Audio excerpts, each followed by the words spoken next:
Whether you're a skeptic or a believer, join me, Rob McConnell, as together we'll investigate the world of the paranormal and the science of parapsychology here on the X-Zone Radio TV show on XZBN and the X-Zone TV channel on Simul TV.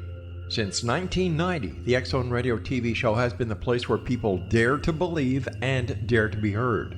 Together, we'll investigate UFOs, aliens, ghosts, Bigfoot, psychic phenomenon, lake monsters, conspiracy theories, government cover-ups, the truth embargo, alien abductions, ESP, haunted locations from around the world, and so much more.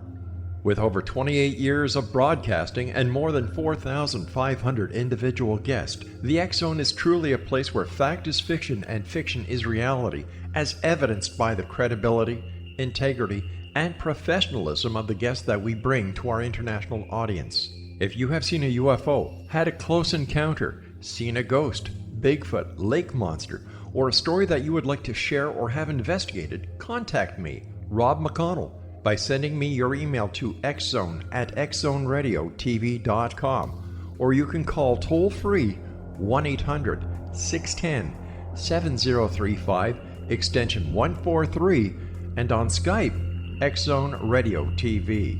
For more information on the X-Zone Radio TV show with yours truly, Rob McConnell, visit www.xzoneradiotv.com or www.xzonetvchannel.com or simultv.com and xzbn.net. Until next we meet here in the X-Zone from our broadcast center and studios in Hamilton, Ontario, Canada, always remember, X-Zone Nation, keep your eyes to the sky and your heart in the light.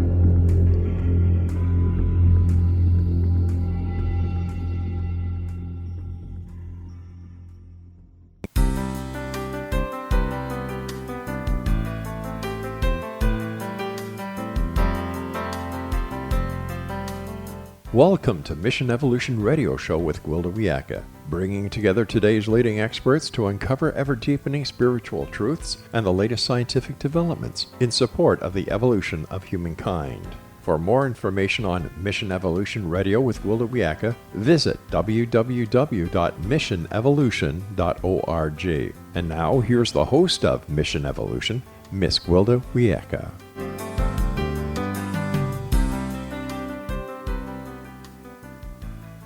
Welcome, my fellow visionaries, and thank you for joining me, Gwilda Wiyaka, on another exciting adventure exploring evolutionary solutions to today's problems. You're listening to Mission Evolution Radio Show, where we share innovative thoughts and information with today's leading esoteric and scientific experts, supporting the co-creation of a better tomorrow. You, my treasured listeners, are a very important part of this discussion. Email info@missionevolution.org with any comments or questions. We'll address them on the very next show. So grab your pad and pen, take notes, sit back, and enjoy. This hour will address the environmental and healthcare crisis, irrevocably broken. Health and environment are among the most dire crises we face today. Not surprisingly, they're interrelated, interwoven to the point that it's difficult to see where one ends and the other begins. As humans, we've fouled our nest, the earth, until, predictably, we've poisoned ourselves in the process. Not only are ecosystems, but just when we need it the most, healthcare systems are rapidly failing. Clearly, our current approach to both is unsustainable. Can we turn this around, or has it gone too far to be corrected? Irrevocably broken. What will it take to clean up and protect the planet and our health? How can we as individuals become part of the solution rather than part of the problem? With us this hour to ponder these very pressing problems is J.T. Madicus. J.T. is an American entrepreneur, educator, author, and producer. Through his books, films, and business, he advocates modern solutions to the problems facing our world, particularly in the field of healthcare, education, and sustainability. His website, NoSecondChances.com. That's no, numeral 2, ND, chances.com.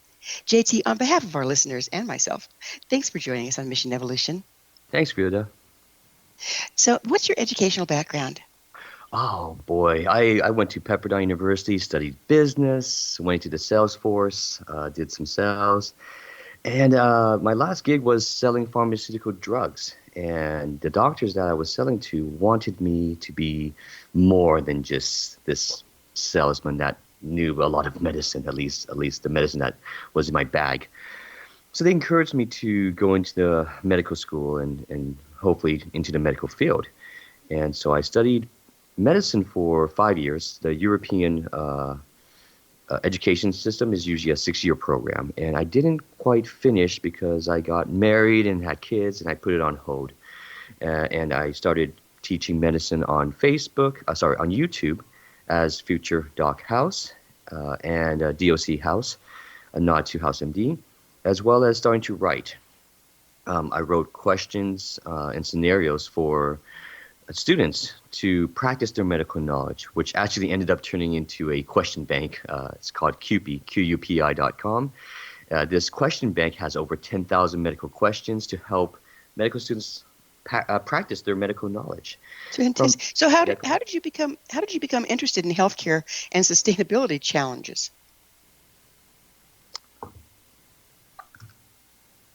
Excuse me, hello? I said, how did you become interested in healthcare and sustainability challenges?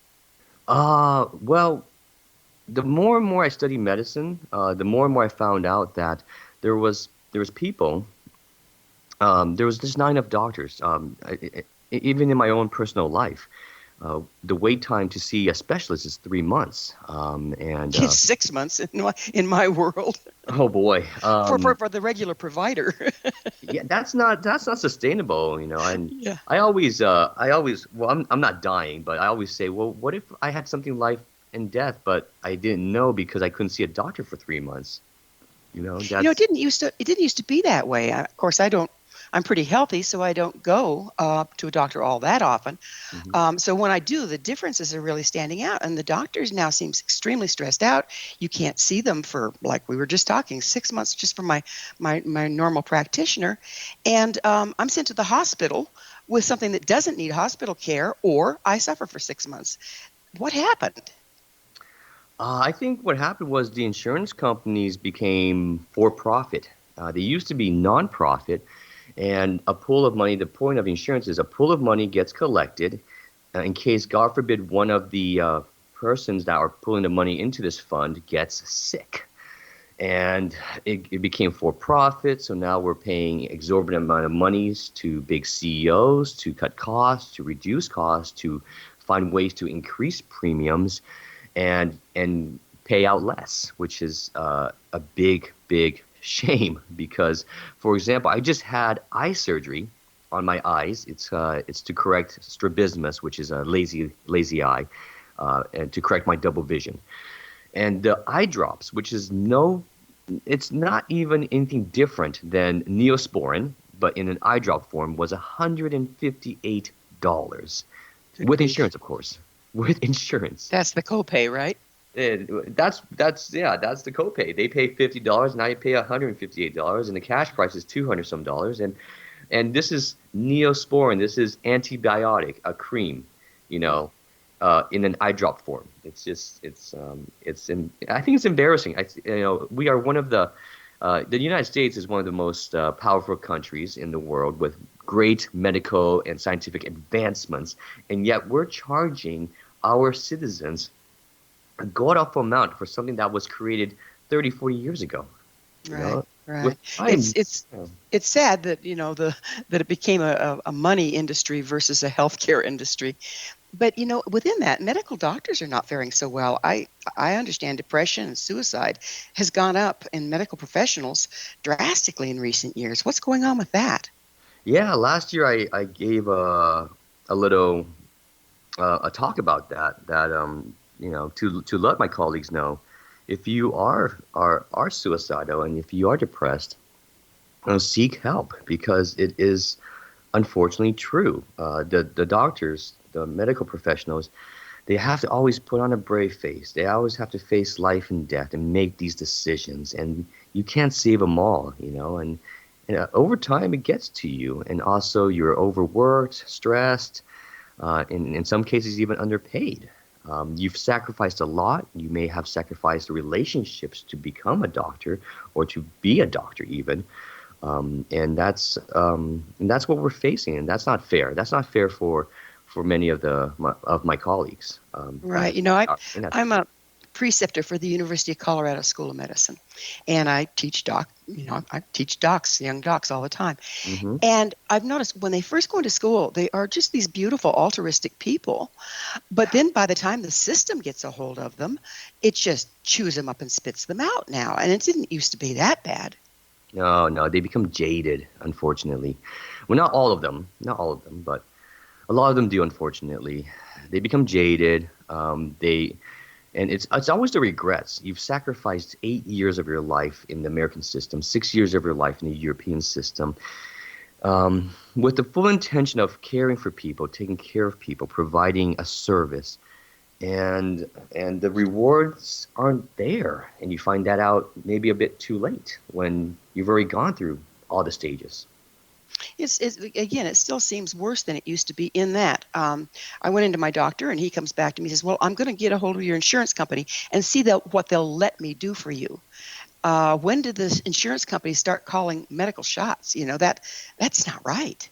It's not, and it's because they control the money. It's the old golden rule. You have the gold, you make the rules. And they control the gold. They control the premiums that we've paid to them. We've given them that control. And doctors, they do their best to advocate for their patients. If the insurance company only approves, say, a 40-year-old drug called chemotherapy and not the latest and greatest and most effective treatment for, say, cancer, that costs $150,000 a dose. Well, they're going to go for the cheap $10,000 a dose chemotherapy and see if that works. Do you think all this advocating that the doctors are having to do now is part of the depression that they're facing? Yes, because they have all the knowledge when it comes to, say, their specialty. They know that chemotherapy is only 40% successful, and they know that this new and wonderful drug, and it's also part of the pharmaceutical industry's fault as well, that this wonderful drug is, say, 80% successful, but it's going to cost $150,000.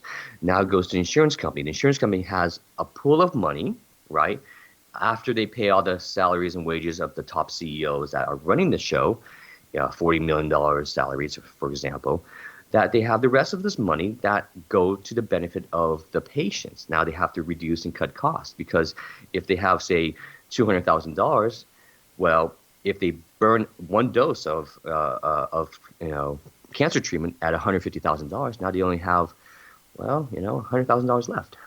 Mm-hmm. So that's what they're doing. They're making this, life and death decisions based on money. Based on money, and not on what the doctor says is what is needed. Well, we're going to need to take a commercial break, but on the other side of this, I'd like to get deeper into this issue and what can we as individuals do about it. So JT and I will return shortly. You don't go away. You're listening to the Mission Evolution Radio Show, coming to you on the X-Zone Broadcast Network, www.xzbn.net. Stay right there.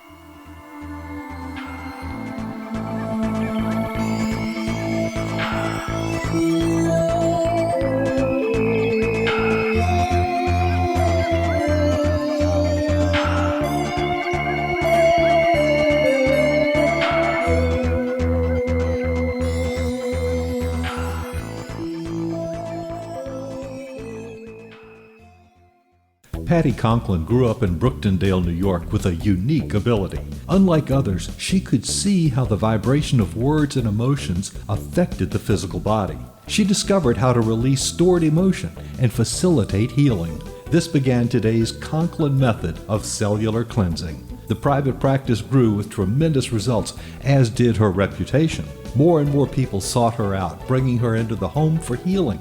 She soon realized she could even teach this to others, and they could shift perception and thus prevent illness from occurring.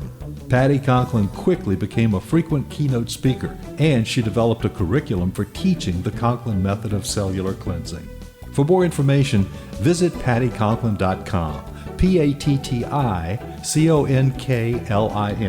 PattiConklin.com, or call 404-474-0086. That's 404-474-0086.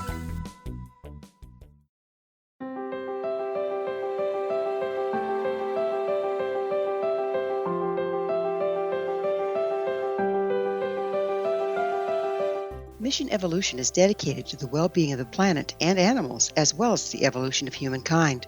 One major factor threatening all three is increasing toxicity. Heavy metals and other environmental toxins are poisoning our bodies, deteriorating our brains, blocking our spiritual connection, and shortening our lives.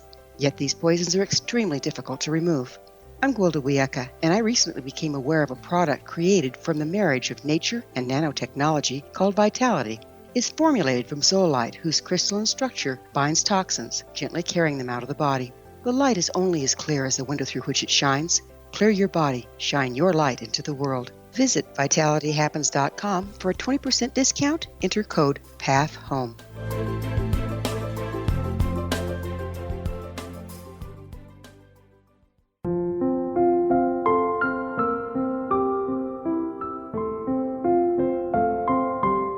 I am Dr. Carl O'Helvey, founder, president of a new cancer foundation focusing on evidence-based physical, mental, and spiritual interventions, including natural cancer cures, prayer, meditation, affirmations, nutrition, and other related holistic cancer prevention and cure modalities.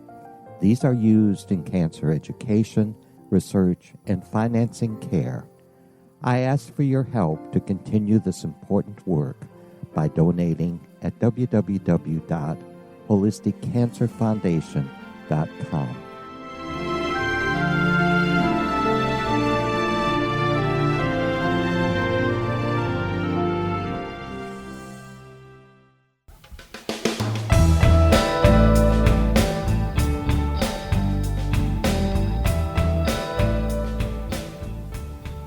Hello again. This is the Mission Evolution Radio Show, missionevolution.org.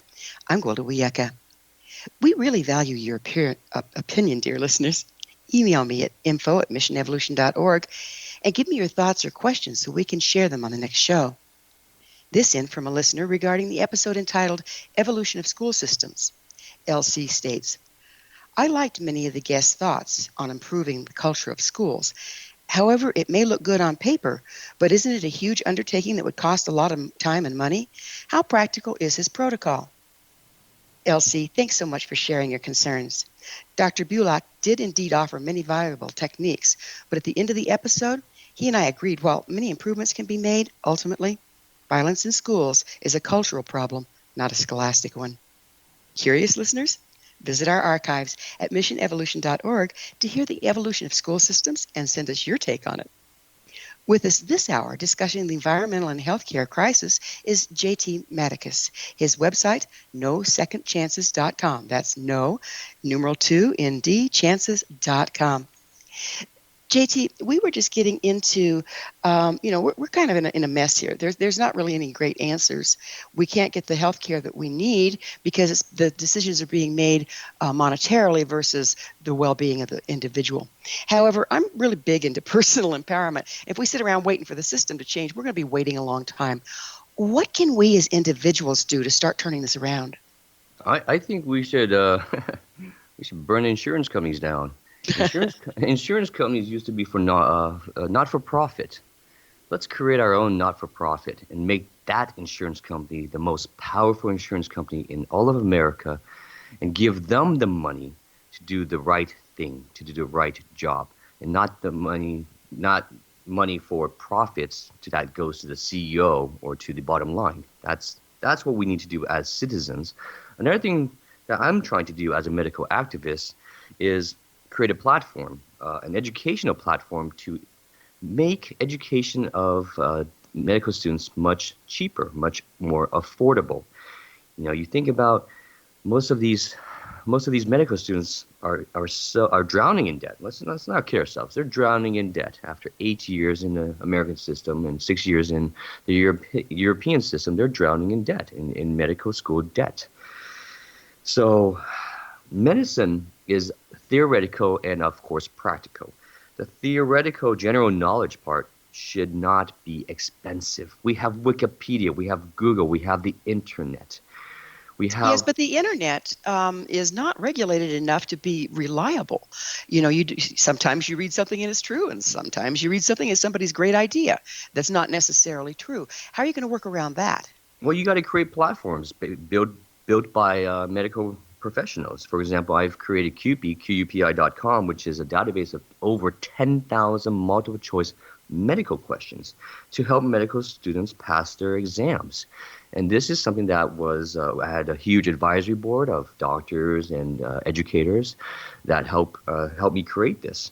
And it's a very useful tool, and it's cheap. It's on the internet, and it's verified information, verified questions that can help medical students practice their medical knowledge. So that's a start, okay? I cannot create a whole educational platform by myself. I'm one person, but I want to start the process so that by the time I leave this world, my legacy will be hopefully reducing the cost of medical education through an online platform.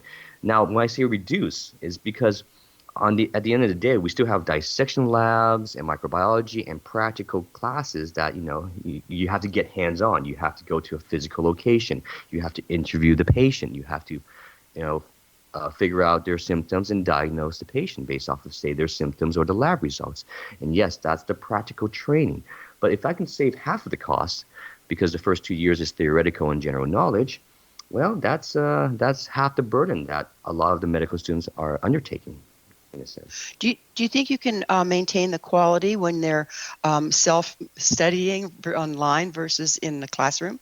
Yeah, because everything is standardized these days. We take standardized exams called the National Board and NBME, National Board Medical Exams. And these National Board Medical Exams are kind of the standardized testing to see if you do know the knowledge. All medical schools have this. All medical schools make their medical students take this to prove, for the students to prove their knowledge in a standardized form. So I always said, well, if I'm going to have to prove it anyways, whether I learn it from books or the internet or lectures, it's immaterial. The point is that I learn the material and I prove it on these standardized exams. Does that make sense? So it does. So how about the standardized exams? Are those something you have to do in person to show that it's you doing it versus somebody else? Yeah, it's a big business. Testing centers all around America deliver this exams, as well as certified exam centers in universities deliver this exam. So when I was in university studies, I had to take these National Board medical exams on, of course, certain subjects during the general knowledge period and on certain specialties, say pediatric or oncology or whatnot, internal medicine, in the later 2 years. A little change of topic, but you say you've taken on the healthcare industry. What do you mean by that, and whatever motivated you? I'm actually not as healthy as I look or sound. I've been seeing doctors a lot, and so when I was younger, it was just easy breezy. You just go in, you pop in, you didn't even have to make an appointment sometimes, and you pay a low copay. You get treated, and you're good to go. Even when you needed surgery, it was like, oh, I can get you in next week at the surgery center, and at a reasonable cost, you got your surgery. Now it's like, I do understand there's inflation and whatnot, cost of living, but I do also know when I'm, in a sense, being cheated, or feel like I'm being cheated.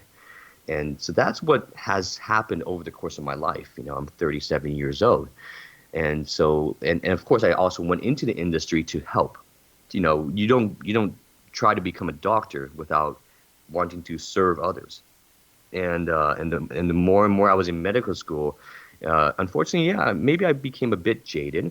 But more importantly, I always try to find solutions. And my solution was, I can be a doctor, and I still want to be. After my kids get a little bit older, I'll go back to medical school.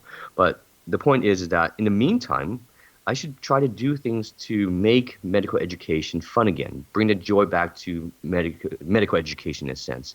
And in doing so, I created a YouTube channel, Future Doc House, DOC House. It's a nod to House MD, where I taught medicine and helped medical students pass their exams. And they've thanked me in messages for helping them through my lectures. They passed their medical exams and became doctors. That's one way. Yeah, go on. You say the healthcare industry is broken. Would you please explain what you mean by that?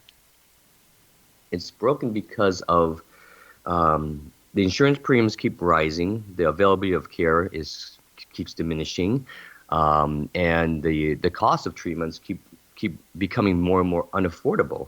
And so it's broken. It wasn't always this way, like you said, and it shouldn't be this way. You know, we are one of the most powerful countries in the world, and yet we are paying $158 for something that's $10. That doesn't make sense. A surgery that costs $3,000, even in not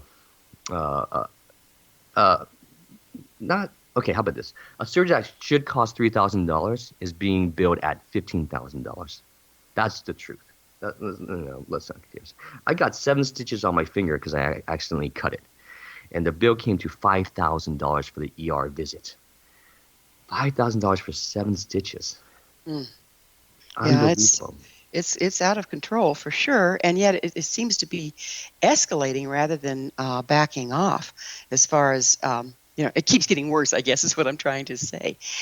But the corrections are going to take time. Again, I ask, what can we as individuals do to help what you're trying to do? And that looks to me like you're taking a two-prong approach. You're looking at educating, cleaning up the educational programs, and shifting the way insurance is handled. How can the normal citizen help in that process? Like I said, burn the insurance companies down. Go nonprofit. We need to find and create a nonprofit insurance company, medical insurance company, and give them the premiums. That's one. Give them the power. Once you give money to someone, you give them the power. That's one. The other one is government. Yeah, well, bad word. Yeah. Education, one is, let's reduce the cost of educating these doctors, whether it's loan forgiveness or grants or just, hey, stop charging medical students, $500,000 to become doctors. Let's charge them maybe $100,000 to become doctors. And that's another one. Let's support our future doctors so that we do have health care in the future. We're suffering because of this doctor shortage. And then thirdly, just like I said, whether I get this knowledge through different sources, I get the knowledge, and we all have to take a standardized test. But unfortunately, we have to be blessed by an institution to take the standardized test. So this institution has the power to allow you to take this test. And that's one of the reasons why the institutions like universities can charge you a lot of money to go through their program to give you the blessings to take the license exam. Because once again, they're in control. Yes. We're going to have to take up with this portion, hold that thought, on the other side of a commercial break. JT and I will return to discuss what are our options here and how can we as individuals help the situation. You stay right there. This is Mission Evolution Radio Show. We're coming to you on the X-Zone Broadcast Network, www.xzbn.net.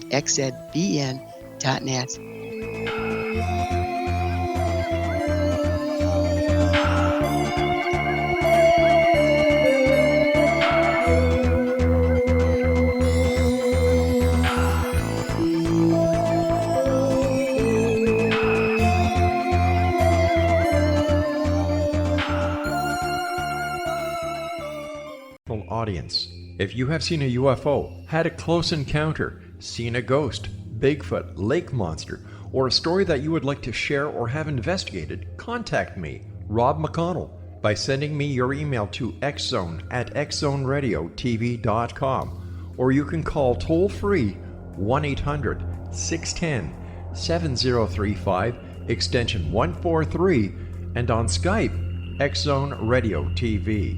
For more information on the X-Zone Radio TV show with yours truly, Rob McConnell, visit www.xzoneradiotv.com or www.xzonetvchannel.com or simultv.com and xzbn.net. Until next we meet here in the X Zone from our broadcast center and studios in Hamilton, Ontario, Canada, always remember, X Zone Nation, keep your eyes to the sky and your heart in the light.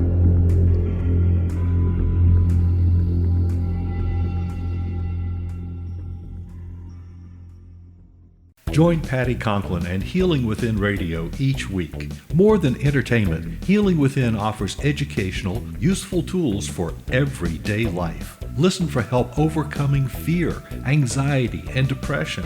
Patty knows about eliminating cancer, MS, dementia, Parkinson's, and a host of illnesses that we face every day.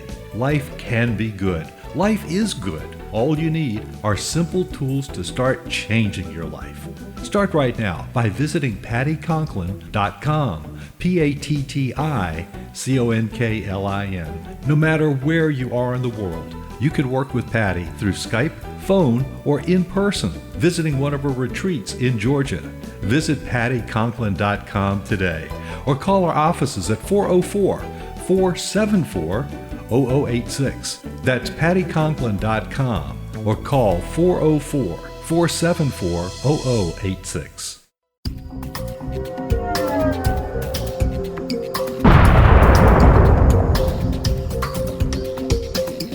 Coming soon to the X Zone Broadcast Network is A Different Perspective with me, Kevin Randall, as your host. We'll be taking a close look at what is happening in the world of UFOs today with side trips into the paranormal. Guests will range from those who are household names to those who have a different perspective on a variety of topics. No topic will be taboo, but there will be tough questions asked as we all search for the truth about UFOs, the paranormal, and those things that excite us. Sometimes we'll agree with a guest and sometimes we won't, but we'll try to keep the program topical. For those of you who would like to read, be sure to visit www.kevinrandall.blogspot.com and remember to listen to the other fine programs on the X Zone Broadcast Network at www.xzbn.net.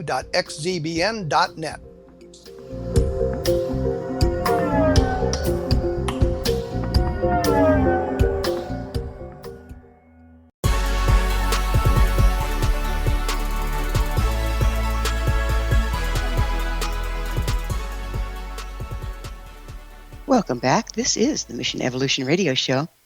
Did you know our entire leading-edge, information-packed episode collection is available to listen or download with our compliments? Visit our archive at www.missionevolution.org for our ever-growing selection of guests and topics. Our guest this hour is J.T. Madicus. We're speaking about the condition of our environment and medical care.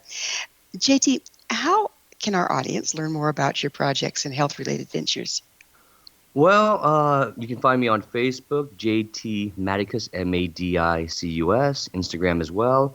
I've created a film with real medical knowledge in there. It's being post-produced right now, and it's No Second Chances. You can find me on No Second Chances, no, the number 2, ND, chances.com. I've written a novel, Final Diagnosis, No Second Chances as well, which is the film is based off of. And that's available on Kindle, actually. So you can go on Kindle and find Final Diagnosis, No Second Chances. I'm also teaching medicine on YouTube, Future Doc House. I've just created an update on the coronavirus recently, on why we really shouldn't be too concerned about the coronavirus, in America at least. In China, it's a bit of a different story. So yes, a little wild over there. You mentioned that you used to work for pharmaceutical companies and convince doctors to use their medicines. How ethical is a marketing practice at this point? Oh boy, I'm gonna get in trouble. Well, I'm not gonna name names, but yeah, I did. I worked for the pharmaceutical industry, and I did sell drugs, in a sense, to physicians. I told physicians, look, this is a drug, and my job was to educate them on why my drug was better than, say, a cheaper agent, for example. And so the practice is ethical and yet not ethical. It's, we justify what we do because we are educating the doctors on the newest, latest, brightest drug and the efficacy of it. And we leave it to the doctors to make the call, the judgment call, which drug to provide. on the same note, we load up their sample clauses with our medicine to, say, enhance that decision making. Yeah, it seems like it. Okay, so a doctor leaves medical school and starts his practice, runs out of time to do anything except buy hook, line, and sinker what the drug reps are telling them. It's like they don't have time to go back to school and research options and all of that stuff. So doesn't that put an awful lot of power into the drug company's hands that may not belong there? Yes and no. For example, I left the industry because I was probably the more ethical salesperson. I actually told the doctor how effective the drug in my bag was, and it was 14% effective. Oh, my goodness! So I said, look, doctor, I'm not going to kid you. I'm not going to kid you. If you have 100 patients, it's going to work on 14 patients. So if you can find these 14 patients that the drug's not working, the current medicine is not working on them, well, give my drug a shot. And actually, I got in so much trouble with my boss when I said that to him. But he respected me, and he encouraged me, don't be a sales rep, be a doctor. So I went to medical school instead. Yeah, you're in the wrong line of business, right? What is your take on the ethics of direct to consumer advertising for pharmaceuticals? They require a prescription like the ones on TV, followed by a rapid fire list of ways the product can maim or kill you. Wow, I get this question quite often. It's a double-edged sword, right? For a quick example, Viagra was released, and more men went to see the doctors, and more men found out they did actually have heart issues and heart disease, and actually probably saved their life because of this commercial. They went for a penis pill. They came back with a life-saving diagnosis. That's one. The second thing is that yes, it's frustrating for a lot of doctors who tell me, now that there's these direct-to-consumer advertisements, a lot of patients are asking me, oh, do I have this disease? Do I have that disease? Do I have Crohn's disease? Do I have IBS? Do I have, a skin infection, a skin disease? Do I have leprosy? Because of these these advertisements, and the doctors are just blown away. Like, wow, I could actually be spending my time actually helping another patient that actually has a problem, and here I am trying to tell this patient, no, you don't have this. You're fine. You're healthy. So it's like the advertising is turning us into a bunch of hypochondriacs. Sometimes it does. That's unfortunate. But on the same note, I wrote a story, Final Diagnosis, No Second Chances, and one of the patients had a disease, and this in the story, and we actually shot the first part of this novel in Poland, and so one of the set crew members, right? Actually, because of this script, because of this story, this novel, kind of self-diagnosed herself with this disease. So, it's a double-edged sword. I mean, a lot of people may think that they have this, but it does sometimes drive someone to seek out maybe this possible diagnosis. So, it is what it is. Yeah, that's pretty interesting. On another note, I've recently heard from numerous reliable sources that life expectancy is dropping, that we can't expect to live as long as our grandparents did. Have you heard that? And if so, what's your take on the cause? Oh boy, this is a tough topic to talk about. How about this? If you have money, you can live a long time. If you don't have money, well, and you get a death sentence of a diagnosis, then yes, in a sense, life expectancy can be dropping. So, does that explain that without? Yes, but my question is the shortening lifespan related to the deteriorating condition of our environment? I mean, our foods are being messed with. Okay. We've got heavy metals. We've got all sorts of stuff that our grandparents weren't faced with. Okay, so that's one of the things I'm trying to solve as well.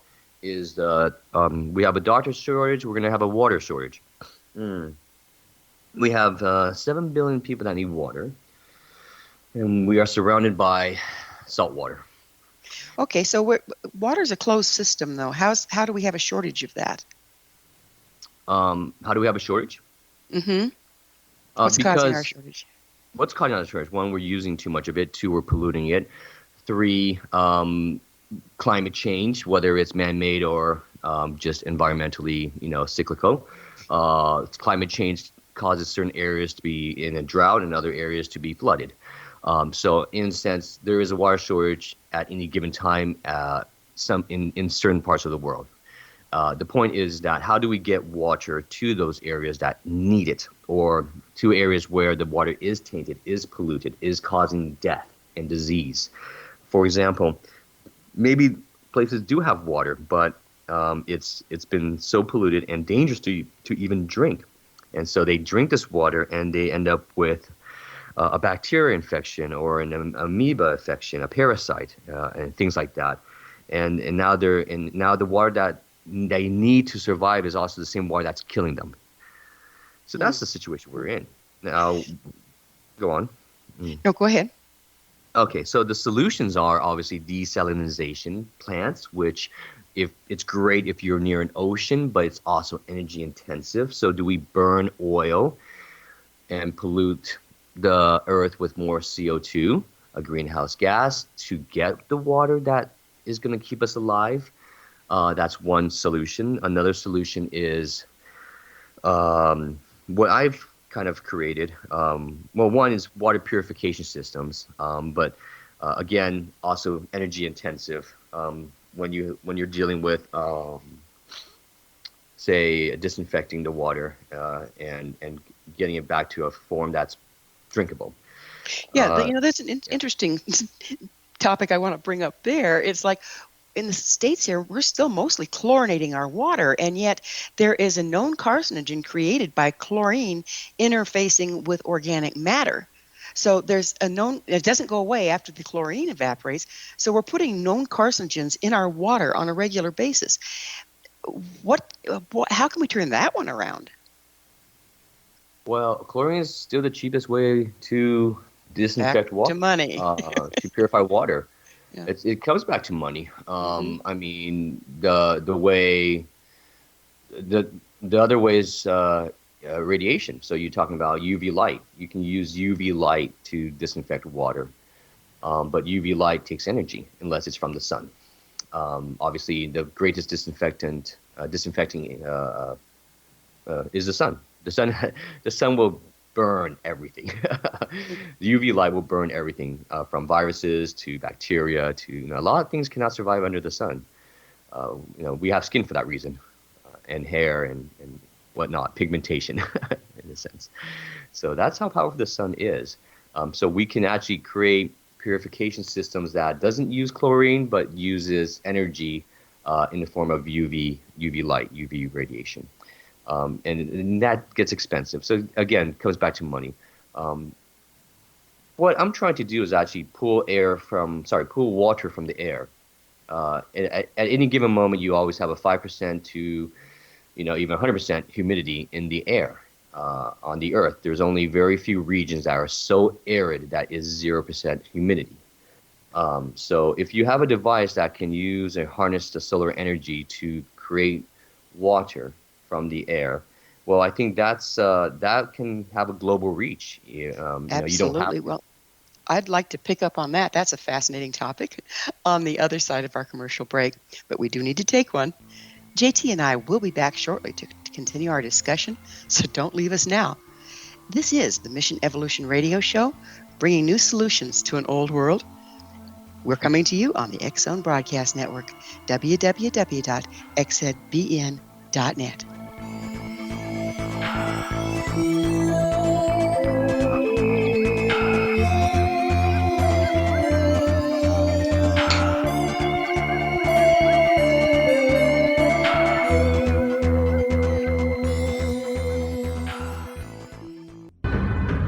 If you are looking for a safe, zero-calorie natural option to the harmful artificial sweeteners on the market today, Just Like Sugar is what you're looking for. Just Like Sugar is a wonderful natural alternative for those health-conscious people who choose a calorie-restricted diet with a great, pure, sweet flavor that tastes just like sugar. Just Like Sugar is a great natural option for people suffering from diabetes and may be useful in restricted diet programs where standard sugars are not allowed and does not cause a laxative effect of some other sweeteners. Just Like Sugar comprises a perfect blend of chicory root fiber, natural calcium, natural vitamin C, and Just Like Sugar's sweetness comes from the natural flavors from the peel of the orange. Just Like Sugar is a natural alternative to harmful artificial sweeteners and will change the way that you believe all natural sweetener products taste. Just Like Sugar is available at your local Whole Foods markets, Wild Oats markets, Henry's, Sun Harvest, and many other fine natural food stores in the U.S., Canada, and worldwide. They are here, and they've been here for thousands of years, making their presence known in the shadows. They might be seen by a lonely motorist on a deserted road late at night, or by a frightened and confused husband in the bedroom he is sharing with his wife. But who are they? What do they want? Why are they here? Perhaps most concerning, has the government been aware of their presence all along? The new book by Ellie Marzulli, UFO Disclosure, the 70-year cover-up exposed, delves into the world of UFOs. Can full disclosure be soon? Order now and receive a free hour and 37-minute DVD on the UFO phenomenon. UFOs are real.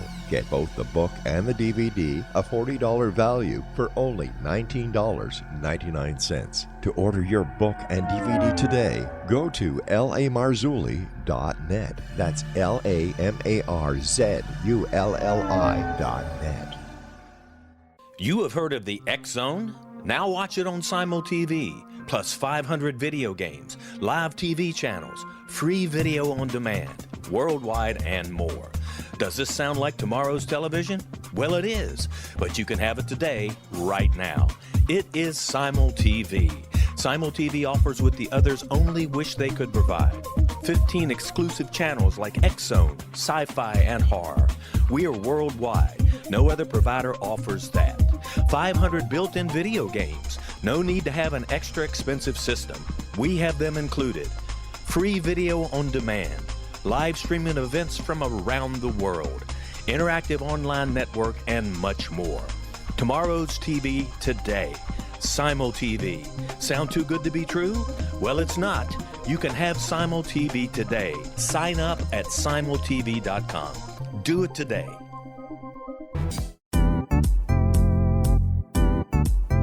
Memorable dynamic presentations are a not-so-secret weapon in the business world. Do you have a powerful message that must be shared, but you haven't found a way to deliver that message? Do you want to be known as a top public speaker who gets amazing results? Are you ready to create and deliver your powerful message? Thomas Hides can help you create and deliver your speech to get the results you desire. Visit iconquality.com. Did you expect your business to flourish, but instead it plateaued or didn't get off the ground yet?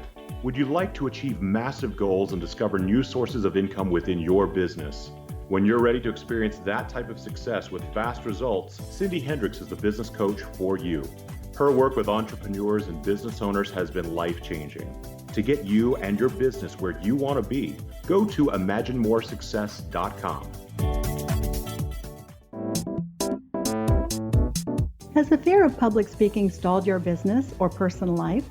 What would you give to develop and maintain supreme confidence? Have an invaluable private program to always perform at your best. Imagine how you would feel. You can have all that and so much more today with Thomas Hides' life-changing course called Number One Fear Unleashed. Visit numberonefear.com and be liberated from your fear of public speaking.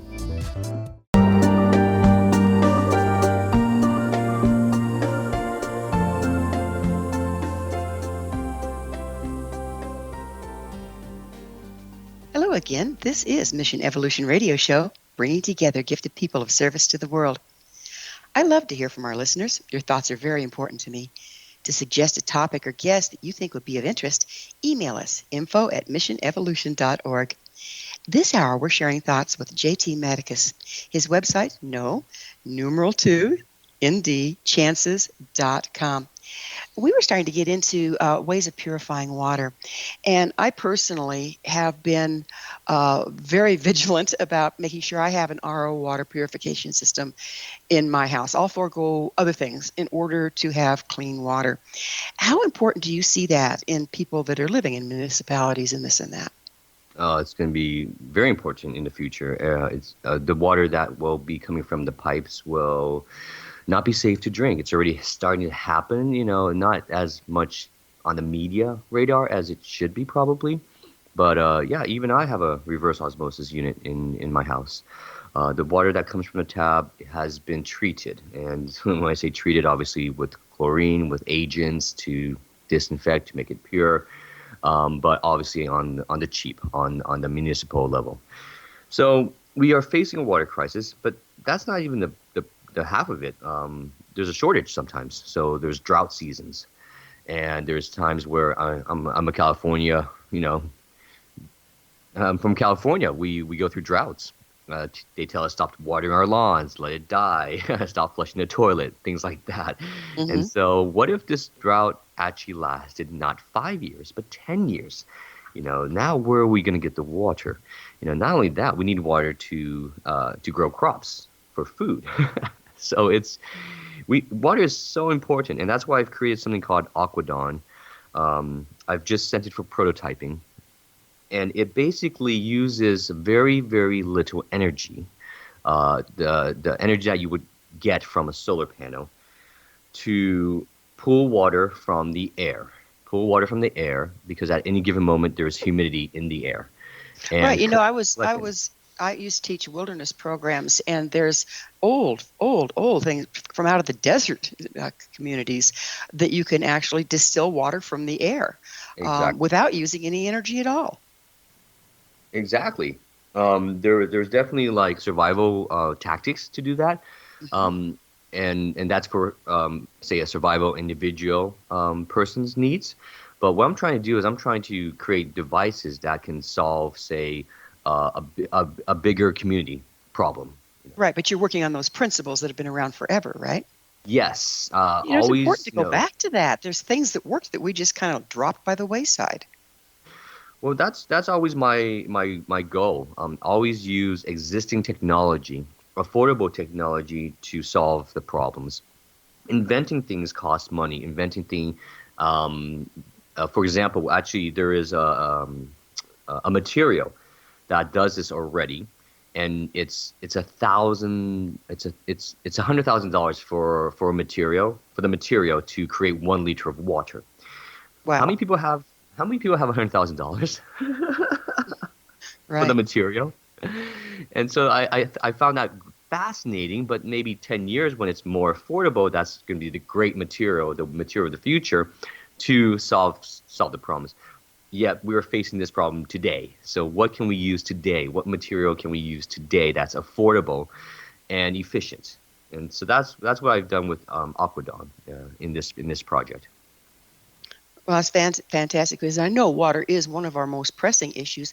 What other environmental issues are we dealing with that you see as being real pressing? Environmental issues? Well, we can talk about, I study medicine, so we can talk about the coronavirus, let's say. I found, the coronavirus looks like has surpassed its death toll with when compared to SARS. Which is a bit disturbing. With the technology and the principles that should have been in place in our society, this is worrisome. And fortunately, coronavirus really is deadly to the elderly. They've researched and found that patients that have a comorbidity, another disease, over 50 years old, tend to be more susceptible to this pneumonia that this virus causes. Now, God forbid, a mutation of this virus happens and it becomes even extra deadly. And that's the problem with the flu. The reason why we still haven't cured the flu is because the flu virus keeps mutating.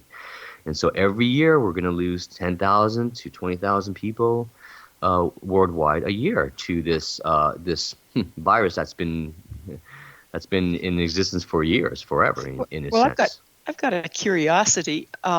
Because the flu virus mutates so quickly, how effective are flu shots, or are they part of the problem? I always get this question. I religiously get the flu shot every single year because the answer is we take the last year's most virulent strain. There's two flu viruses, an A and B, right? For example, so we take the most virulent A and the virulent B. We put it into a vaccine, and then we take the newest, usually B, flu virus, that the new mutated version of it into the vaccine, and that's what's delivered. That's why the flu vaccine isn't created until about October or November, when they finally have harvested a new strain and created a vaccine out of it. Oh, Does that make sense? This does. What about the carriers? I've heard a lot lately that the what they use to carry the in the vaccine, to carry the antiviral things, that the carriers in the vaccine can be damaging. Is that changing, or is no? It's safe unless you're allergic to eggs. Because most of vaccines are created from egg material. What about peanuts? Peanuts? I don't think peanuts are in that vaccine. I could be mistaken, but at one time I thought they did that and it created a bunch of peanut allergy. But I'm not exactly an expert on that. So from my studies, we always talk about egg. We never talk about peanuts. Mm-hmm. Okay. We can't expect to go back to the old indigenous sustainable ways. There's simply too many of us. Where do you see the new options for sustainability coming from? I love what you said about water and the things that you're bringing there. Baby steps. Be better stewards to Mother Earth. Take care of Mother Earth. If things are not going the right way, don't buy into it. For example, I think we are gonna get a handle on the plastic situation just because it's become a crisis. But the point is that unfortunately we foolishly wait for the crisis to happen before we take action. But in the meantime, just take action individually.